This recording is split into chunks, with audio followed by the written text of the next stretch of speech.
چوتھا چیپٹر چل رہا تھا ہمارا اخلاق و آداب، اس کا دوسرا ٹاپک چل رہا ہے، تو آخری 2 پوائنٹ اس کے رہ گئے ہیں۔ ایک ہے رشوت ستانی اور بدعنوانی۔ رشوت ستانی اسلامی اصطلاح میں رشوت دراصل اس مال کو کہتے ہیں جسے ضرورت مند شخص اس شرط پر حاکم کو دے تاکہ وہ اس کے حق میں فیصلہ دے، یا کسی ایسے شخص کو اس شرط پر دے جو حاکم سے اس کا کام کروا دے۔ اسلام جہاں حلال ذرائع سے رزق کمانے کی تعلیم دیتا ہے، وہیں حرام ذرائع سے اجتناب کرنے کی تعلیم بھی دیتا ہے۔ اسلامی تعلیمات کی روشنی میں رشوت ایک حرام اور ناجائز ذریعہ آمدن ہے، اور اسلام حرام سے بچنے کا حکم دیتا ہے۔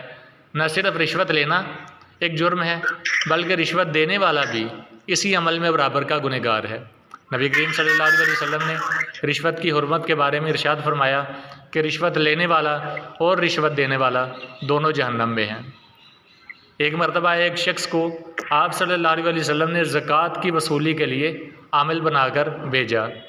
وہ جب زکوٰۃ وصول کر کے واپس آیا تو اس نے مال زکوٰۃ پر آپ صلی اللہ علیہ وسلم کی خدمت میں پیش کرتے ہوئے کچھ ایسی چیزیں بھی پیش کیں جس کے بارے میں اس کا کہنا یہ تھا کہ یہ مجھے لوگوں نے تحفے کے طور پر دی ہیں، اس لیے یہ میرا حق ہے۔ آپ صلی اللہ علیہ وسلم نے برہم ہو کر ارشاد فرمایا کہ ایک شخص کو میں عامل زکوٰۃ بنا کر بھیجتا ہوں اور وہ واپس آ کر یہ کہتا ہے کہ یہ مال زکوٰۃ ہے اور یہ وہ تحائف ہیں جو مجھے دیے گئے ہیں۔ آپ صلی اللہ علیہ وسلم نے فرمایا کہ اگر اس شخص کو عامل نہ بناتا تو کیا پھر بھی اس کو یہ تحائف ملتے؟ مطلب یہ ہے کہ جو تحائف کسی کو حاکم کی وجہ سے ملتے ہیں وہ دراصل بلا واسطہ رشوت ہوتے ہیں، صرف نام بدل دیا جاتا ہے۔ اس لیے حضور اکرم صلی اللہ علیہ وسلم نے ایسے تحائف کو بھی رشوت ہی قرار دیا ہے اور اسے حرام ٹھہرایا ہے۔ حضرت عبداللہ بن مسعود رضی اللہ تعالیٰ عنہ کا فرمان ہے کہ کسی آدمی نے کسی حاکم سے اپنی حاجت پوری کرنے کو کہا اور اس نے اس کی حاجت پوری کر دی، پھر اس نے اسے ہدیہ بھیجا اور اس نے قبول کر لیا تو یہ ہدیہ حرام ہے اس شخص کے لیے۔ اگلا پوائنٹ ہے بدعنوانی۔ کسی بھی معاشرے میں دیانتداری کو ایک خاص اہمیت دی جاتی ہے۔ اگر معاشرے کے تمام افراد اپنی اپنی ذمہ داریاں ادا کریں تو معاشرہ ایک مثالی ترقی یافتہ معاشرہ بن جاتا ہے، لیکن اگر لوگ دیانتداری کی بجائے بدنیتی اور خیانت پر اتر آئیں گے تو معاشرہ اخلاقی معاشرتی پستی کا شکار ہو جائے گا، اور اسی کو بدعنوانی کہا جاتا ہے۔ اگر کسی ملک میں بدعنوانی سرایت کر جائے تو وہاں دولت کی عادلانہ تقسیم ممکن نہیں رہتی، اور اگر سرکاری افسران بدعنوانی میں ملوث ہو جائیں تو ملکی خزانہ غلط طور پر استعمال ہونے لگتا ہے۔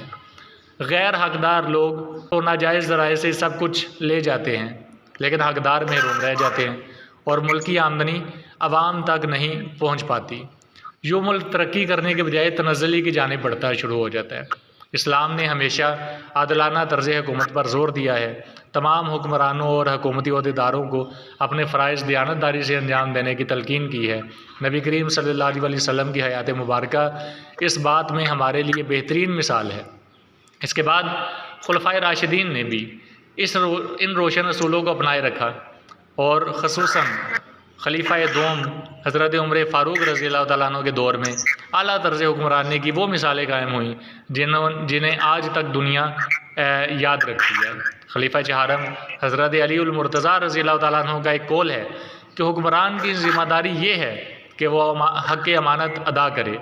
اگر وہ یہ حق ادا کرتا ہے تو عوام پر بھی اس کی اطاعت لازم ہو جاتی ہے۔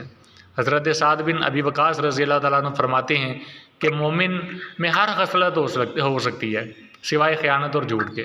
ان اصولوں کی پیروی کرنے سے ان تمام اخلاقی رذائل کا ازالہ کیا جا سکتا ہے اور معاشرہ تعصب پسندی، فحش گوئی، منشیات، رشوت ستانی جیسی تمام خرابیوں سے پاک ہو سکتا ہے۔ ہمیں چاہیے کہ ہم خود بھی ان رذائل سے بچیں اور رسول اللہ صلی اللہ علیہ وسلم اور صحابہ کرام رضی اللہ تعالیٰ عنہ کے اسوہ کو سامنے رکھ کر اپنے معاشرے کو ان تمام رذائل سے پاک کرنے کی جد و جہد کریں۔